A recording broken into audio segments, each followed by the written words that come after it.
Hello everyone, this is Gear204 here, and welcome back to another Minecraft Modern Ship Showcase video. In this video, we'll be going ahead and taking a look at my newest ship I just finished completing, the USS Oliver Hazard Perry, the lead ship of the Oliver Hazard Perry class of guided missile frigates. The ship itself and the class is named after U.S. Commodore Oliver Hazard Perry, a commander noted for his role in the Battle of Lake Erie. The warships were designed in the United States in the mid-1970s as general-purpose escort vessels, inexpensive enough to be bought in large numbers to replace World War II era destroyers and complement the 1960s era Knox-class frigates. The design of these ships were designed as low-capacity ships, while ships like the Spruance-class destroyers serving as high-capacity ships.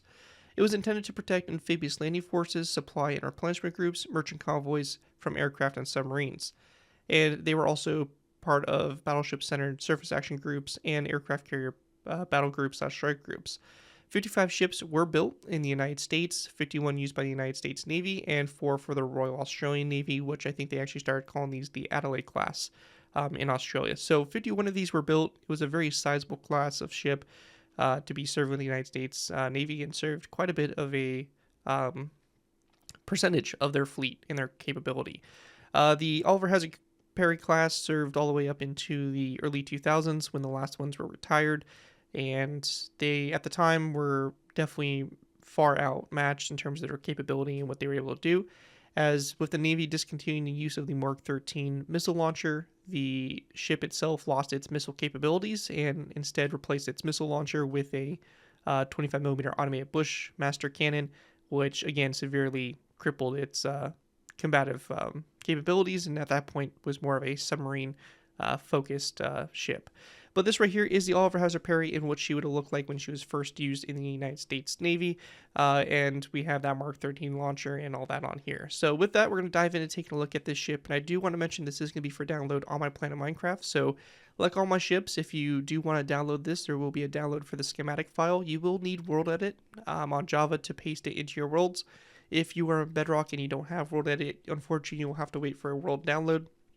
But this video here is just going to kind of show you guys what to expect with the download and what you're gonna get, what you guys are gonna get. So, starting off with, we have the hull of the ship. So, as my traditional weathering goes here, we have a little bit of the algae buildup here on the closest to the surface, as well as some like the barnacles and salt buildup along the top portion here as well. We have the bulbous little portion on the bottom here, which is your sonar, and obviously a lot of the weathering and detail here along the ship. Some of the stabilizing fins located right here in this section, and as we keep going back, we have the one and only propeller, which is a five-bladed huge propeller, something a little bit unique for the ship, especially a ship this size. I was kind of surprised to see it only have one propeller, but it looks really cool, and it's definitely a nice design for that. That's it for the kind of the draft of the ship. The hull itself, there's a little bit of weathering around the closest to the water surface, but I didn't want to go overboard with the weathering. Wanted to make it look, semi like a good maintained ship from the Navy. Starting off with the bow here, we do have the number 7. This is the hull number for the USS Oliver Hazard Perry. And we have the forward deck here with just some, various miscellaneous stuff, some tie down points, a little hatch, and then we have the anchor system located in here. Really not a whole lot going on. In this portion right here, we do have the Mark 13 missile launcher. So this is basically a launcher that would be able to fire various different anti-ship missiles, I believe harpoons, and then also anti-air missiles as well. So it had quite a bit of capability with this launcher, except it could only fire one at a time, and then it had to reload through the kind of barbette and internal loading system. So it was definitely fire one and had a little bit of reload time, so not a super efficient design. We have some of the blast marks on the deck behind it, which I think are pretty cool. We get to the conning tower, or basically at this point, it's just your bridge. So you have your bridge located here. A lot of the various different instruments and details and stuff like that around here. So a lot of your different radars and sensor systems and all that just located pretty much jam-packed in this area right here. And then we get to this section here. We have both sides in this midship section are pretty much different from each other, so we'll take a look at both sides individually. But we have the seal here for the ship. Its logo, so that's right there. It's pretty nice. And then we have a lot of the different equipment, firefighting equipment, stuff like that located along the sides, just various different details and all kinds of just stuff that they have just mounted on the sides of these ships. And then right here we do have our ribs. So this is your deployable, rigid inflatable boat that they would be able to deploy.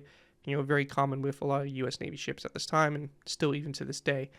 And then we have our torpedo launcher. So this is a triple torpedo launcher used by the United States Navy. It's actually on some of the Ticonderogas, and I imagine probably Sperances and other ships of this time. So that's pretty cool. And that's pretty much this side here. So it just goes back and leads into the hangar section and rear section of the ship. On the right side here, again, we have our seal, different, details here of different equipment and stuff like that mounted on the sides. Really nothing too crazy on this side here. We have another one of our torpedo launchers and just, again, various different detailing here along the sides of the ship. Up on the top here, we do have one of our radar systems, so located right here, different sensors. We have our large mast, which, again, has all your different sensors and stuff like that on top of it, and communication equipment. This was kind of a unique mast in its design. I don't think I've seen any other real ships have a mast like this, so it's kind of a weird one, but I do really like it. It was a fun one to build, so it looks pretty cool. And we have all the tie downs coming down and tying off the mast to the ship and all that. Of course, we have the big American flag. You can't forget that on a U.S. Navy ship, so that looks really good there. As we progress further back, we have our 5-inch gun. So this is located right here in this section and looks really good. I love this. I love the really smooth kind of rounded design for this model of gun. Then we have the funnel, and on the sides of the funnel we have different various equipment and some of the deployable life rafts on both sides. And then we have some of the, I would say, probably communications equipment or something of that kind of sort, just these giant antennas. And we have a lot of the different tools and equipment here, I imagine, for probably the CWIS, so probably some ammunition storage and all that kind of stuff located here. So we have our CWIS on the back here, which is the one and only on this ship. Then we get to the flight deck, which is probably one of my favorite parts of this build. And as you can see, the flight deck has some really nice weathering on it, so it's not like a perfect design there. It looks like it's seen a little bit of service and use, so it's a little bit broken up and stuff. But on the flight deck itself, we actually do have a Sea Sprite. So this right here is the SH-2F, one of the earlier versions of the Sea Sprite, and the USS OHP itself only carried Sea Sprites, if I remember correctly, and the later versions of the class did carry the Seahawks, so the SH-60s, but this right here was strictly just Sea Sprite. So we have a Sea Sprite here with 2 torpedoes loaded out on both sides.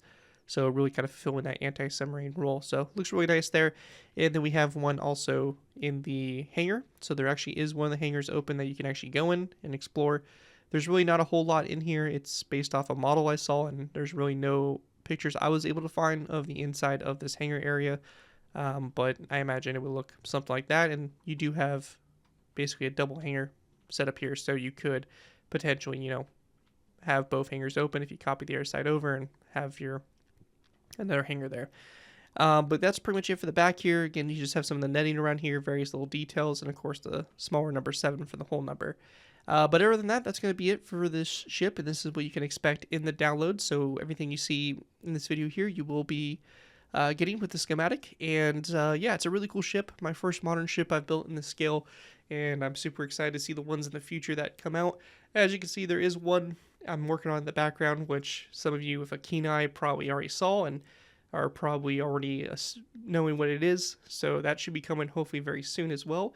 But in the meantime, I hope you guys do enjoy this USS Oliver Hazard Perry and are able to, add to your worlds or do whatever you guys want with it. It's a cool ship and it was a lot of fun to build. And I'm hoping to do some more modern ships and get into some cool Soviet ones as well. With that, though, that's going to do it for this video. Thank you all so much for watching. As always, don't forget to like, comment, and subscribe. This has been Gary2x4, and I'll see you guys next time.